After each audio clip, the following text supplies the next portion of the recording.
Hello 18! Welcome back to my channel. Thank you for clicking this video.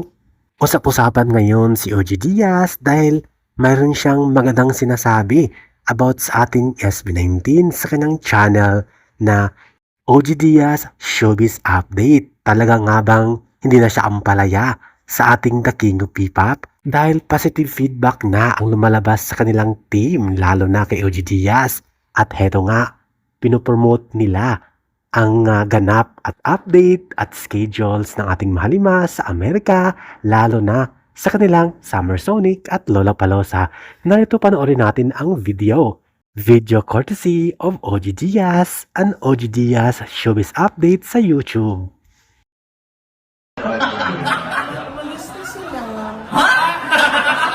O ito na, magbabalita na tayo tungkol sa SB19. Ano bang balita doon? Ay, naku nanay. Siyempre, nagpupugay na naman, di ba? Ang mga fans. At siyempre, ang mga kapwa nating Pilipino, di ba? Dahil nga sa honor na dinadala sa atin ng SB19. Dahil nga naman, magpa-perform sila sa Lollapalooza. Sa Chicago. Sa July 30 na, nay. Oh, yes, ang lapit na, di ba?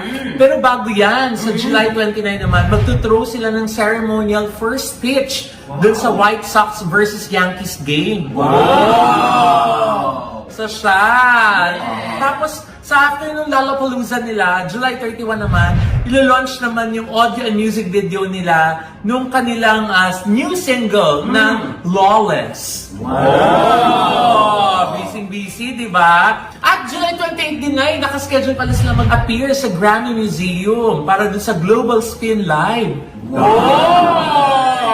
Di na ba reach ang Diba? Oh! Tapos, August 14 and 15 naman. Oh, nandun naman sila sa Osaka and Tokyo, Japan para naman sa Summer Sonic Festival. Yeah! Ano kaya to, Nay?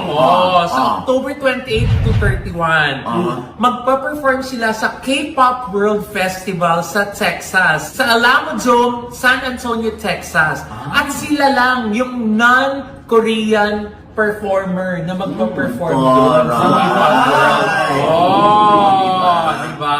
Siyempre, lahat tayo ay proud sa na-achieve ng SB19. Yes! Siyempre, baka sabihin naman ng ibang fans, ngayon pinupuri niyo SB19.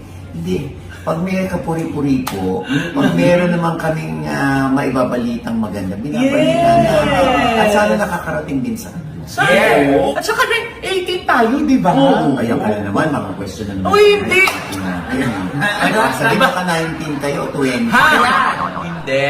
Kaya nga po balita yung tawag dito kasi meron minsan good news, meron hindi masyadong good news. Basta we are so proud of SB19. Yes! Congratulations! Nagdas ko lang nag-open sila ng kanilang P-Pop Works sa Los Angeles, Wow! At yung ito ng mga fans, nandun na. Oh, talaga? And with that, Thank you for watching, guys. See you in the next video and update. Please like and subscribe to my channel. Keep watching. God bless everyone and always remember, be yourself and be a good one.